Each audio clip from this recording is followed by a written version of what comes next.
दूसरी ओर अर्जुन ने अपने तीखे बाणों से सुशर्मा के साथी राजाओं को यमराज के घर भेज दिया।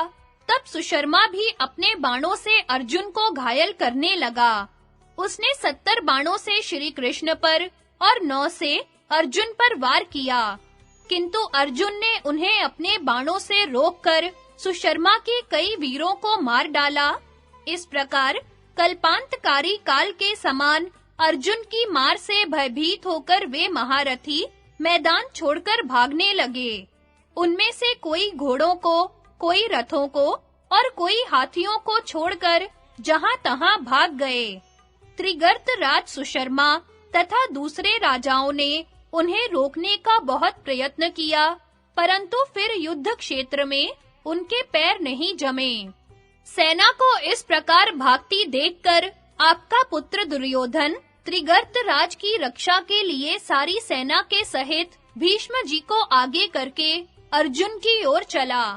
इसी प्रकार पांडव लोग भी अर्जुन की रक्षा के लिए पूरी तैयारी के साथ भीष्म जी की ओर चले।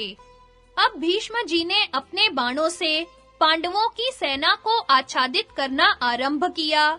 दूसरी ओर सात्यकी ने 5 बाणों से कृतवर्मा को बींधा और फिर सहस्त्रों बाणों की वर्षा करते हुए युद्ध में डटकर खड़ा हो गया। इसी प्रकार राजा द्रुपद ने अपने पैने तीरों से द्रोणाचार्य को बींधकर फिर 70 बाण उन पर और 5 उनके सारथी पर छोड़े। भीमसेन अपने परदादा राजा बाहलीक को घायल करके बड़ा भीषण सिंहनाद करने लगे। अभिमन्यु को यद्यपि चित्रसेन ने बहुत से बाणों से घायल कर दिया था, तो भी वह सहस्त्रों बाणों की वर्षा करते हुए युद्ध के मैदान में डटा रहा। उसने 3 बाणों से चित्रसेन को बहुत ही घायल कर दिया और फिर 9 बाणों से उसके चारों घोड़ों को मारकर बड़े जोर से सिंहनाद किया। उधर आचार्य द्रोण ने राजा द्रुपद को बींधकर उनके सारथी को भी घायल कर दिया था। इस प्रकार अत्यंत व्यथित होने से वे संग्राम भूमि से अलग चले गए। भीमसेन ने बात की बात में सारी सेना के सामने ही राजा बाहलीक के घोड़े, सारथी और रथ को नष्ट कर दिया। इसलिए वे तुरंत ही लक्ष्मण के रथ पर चढ़ गए। फिर सात्यकी अनेकों बाणों से कृतवर्मा को रोककर पितामह भीष्म के सामने आया और उसने अपने विशाल धनुष से 60 तीखे बाण छोड़कर उन्हें घायल कर दिया। तब पितामह ने उसके ऊपर एक लोहे की शक्ति फेंकी। उस काल के समान कराल शक्ति को आती देख उसने बड़ी फुर्ती से उसका वार बचा दिया। इसलिए वह शक्ति सात्यकी तक न पहुंचकर पृथ्वी पर गिर गई। अब सात्यकी ने अपनी शक्ति भीष्म जी पर छोड़ी। भीष्म जी ने भी 2 पैने बाणों से उसके 2 टुकड़े कर दिए और वह भी पृथ्वी पर जा पड़ी। इस प्रकार शक्ति को काटकर भीष्म जी ने 9 बाणों से सात्यकी की छाती पर प्रहार किया।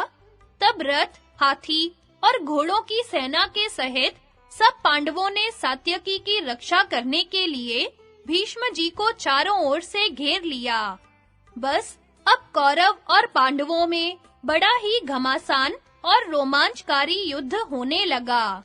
यह देखकर राजा दुर्योधन ने दुशासन से कहा, वीरवर, इस समय पांडवों ने पितामह को चारों ओर से घेर लिया है, इसलिए तुम्हें उनकी रक्षा करनी चाहिए। दुर्योधन का ऐसा आदेश पाकर आपका पुत्र दुशासन अपनी विशाल वाहिनी से भीष्म जी को घेर कर खड़ा हो गया।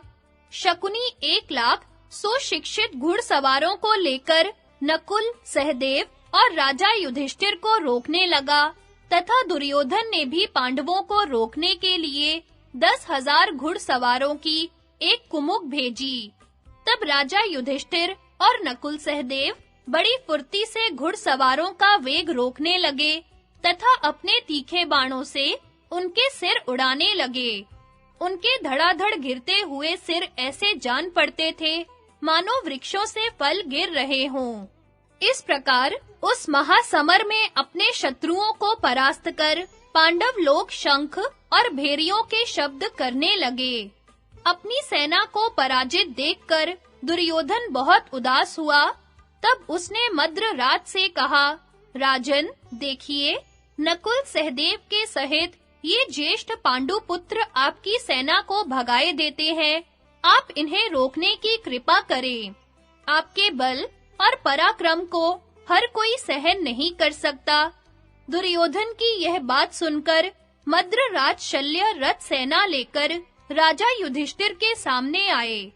उनकी सारी विशाल वाहिनी एक साथ युधिष्ठिर के ऊपर टूट पड़ी, किंतु धर्मराज ने उस सैन्य प्रवाह को तुरंत रोक दिया और 10 बाण राजा शल्य की छाती में मारे।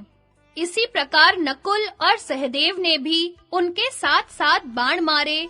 मद्रराज ने भी उनमें से प्रत्येक के 3-3 बाण मारे। फिर 60 बाणों से राजा युधिष्ठिर को घायल किया और 2-2 बाण माद्री पुत्रों पर भी छोड़े।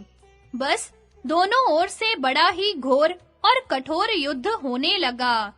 अब सूर्यदेव पश्चिम की ओर ढलने लगे थे, अतः आपके पिता भीष्म जी ने अत्यंत कुपित होकर बड़े तीखे बाणों से पांडव और उनकी सेना पर वार किया। उन्होंने 12 बाणों से भीम को, 9 से सात्यकी को, 3 से नकुल को, 7 से सहदेव को और 12 से राजा युधिष्ठिर के वक्षः स्थल को बींधकर बड़ा सिंहनाद किया। तब उन्हें बदले में नकुल ने 12, सात्यकी ने 3, धृष्टद्युम्न ने 70, भीमसेन ने 7 और युधिष्ठिर ने 12 बाणों से घायल किया। इसी समय द्रोणाचार्य ने 5-5 बाणों से सात्यकी और भीमसेन पर चोट की तथा भीम और सात्यकी ने भी उन पर 3-3 बाण छोड़े।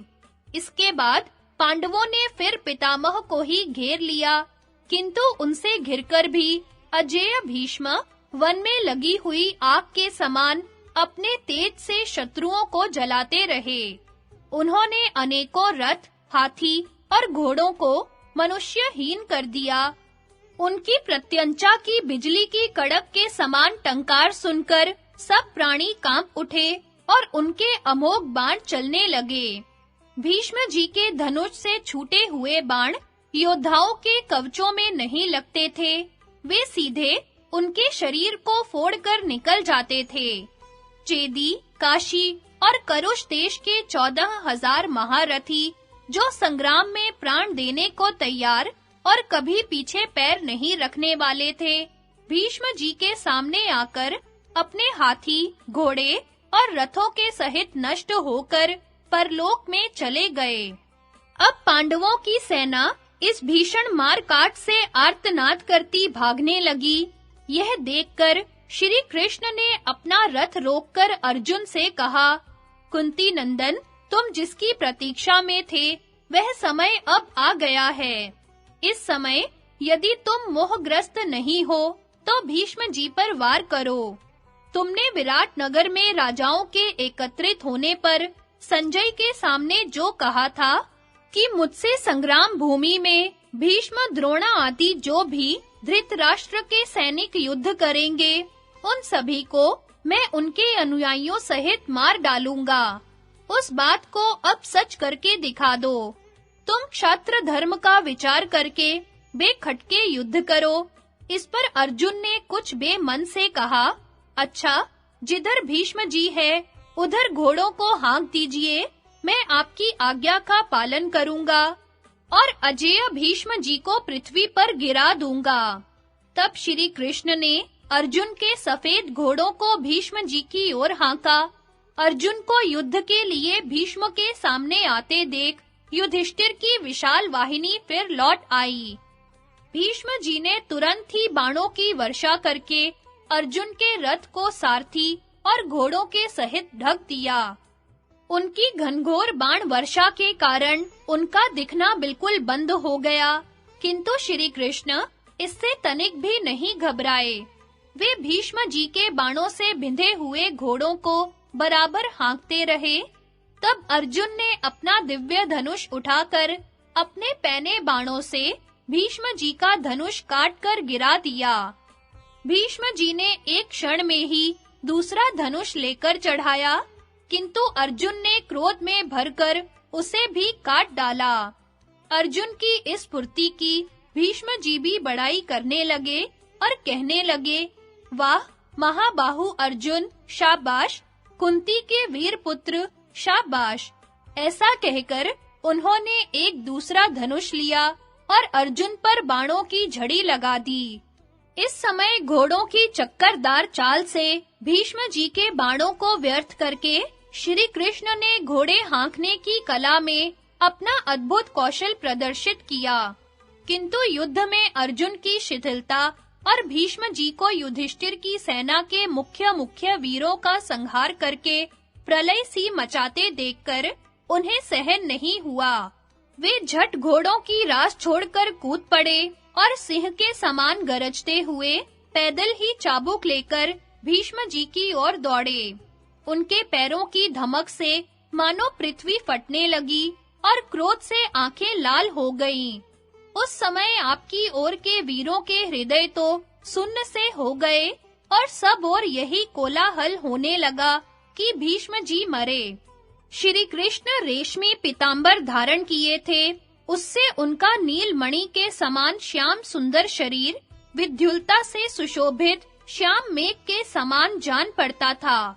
सिंह जिस प्रकार हाथी पर टूटता है, उसी प्रकार वे गरजते हुए बड़े वेग से भीष्म जी की ओर दौड़े। कमल नयन भगवान श्री कृष्ण को अपनी ओर आते देखकर पितामह ने अपना विशाल धनुष चढ़ाया और तनिक भी न घबराते हुए उनसे कहने लगे, कमल लोचन, आइए, देव, आपको नमस्कार है। यदु श्रेष्ठ, अवश्य आज संग्राम में आप मेरा वध कीजिए। युद्ध स्थल में आपके हाथ से मारे जाने से मेरा सब प्रकार कल्याण ही होगा। गोविंद, आज आपके युद्ध क्षेत्र से उतरने में मैं तीनों लोकों में सम्मानित हो गया हूँ। आप इच्छा अनुसार मेरे ऊपर प्रहार कीजिए, मैं तो आपका दास हूँ। इसी समय अर्जुन ने पीछे से जाकर भगवान को अपनी भुजाओं में भर लिया, किंतु इस पर भी वे अर्जुन को घसीटते हुए बड़ी तेजी से आगे ही बढ़े चले गए। तब अर्जुन ने जैसे तैसे उन्हें 10वें कदम पर रोककर दोनों चरण पकड़ लिए और बड़े प्रेम से दीनता पूर्वक कहा, महाबाहो, लौटिए। आप जो पहले कह चुके हैं कि मैं युद्ध नहीं करूंगा, उसे मिथ्या न कीजिए। यदि आप ऐसा करेंगे तो लोग आपको मिथ्यावादी कहेंगे। यह सारा भार मेरे ही ऊपर रहने दीजिए, मैं पितामह का वध करूंगा। यह बात मैं शस्त्र की, सत्य की और पुण्य की शपथ खाकर कहता हूँ। अर्जुन की बात सुनकर श्री कृष्ण कुछ भी न कहकर क्रोध में भरे हुए ही फिर रथ पर बैठ गए। शांतनु नंदन भीष्म जी फिर इन दोनों पुरुष श्रेष्ठों पर बाण वर्षा करने लगे। उन्होंने फिर अन्य योद्धाओं के प्राण लेने आरंभ कर दिए। पहले जिस प्रकार कौरवों की सेना भाग रही थी, उसी प्रकार अब आपके पितृव्य भीष्म जी ने पांडवों के दल में भगदड़ डाल दी। उस समय पांडव पक्ष के वीर सैकड़ों और हजारों की संख्या में मारे जा रहे थे। वे ऐसे निरुत्साह हो गए थे कि मध्याह्न कालीन सूर्य के समान तेजस्वी भीष्म जी की ओर ताक भी नहीं सकते थे। पांडव लोग भौचक्के से होकर भीष्म जी का वह अमानवीय पराक्रम देखने लगे। उस समय दलदल में फंसी हुई गाय के समान भागती हुई पांडव सेना को अपना कोई भी रक्षक दिखाई नहीं देता था। इस प्रकार बलवान भीष्म जी पांडवों के बलहीन वीरों को चींटी की तरह मसल रहे थे। इसी समय भगवान सूर्य अस्त होने लगे, इसलिए दिन भर के युद्ध से थकी हुई सेनाओं का युद्ध बंद करने का मन हो गया।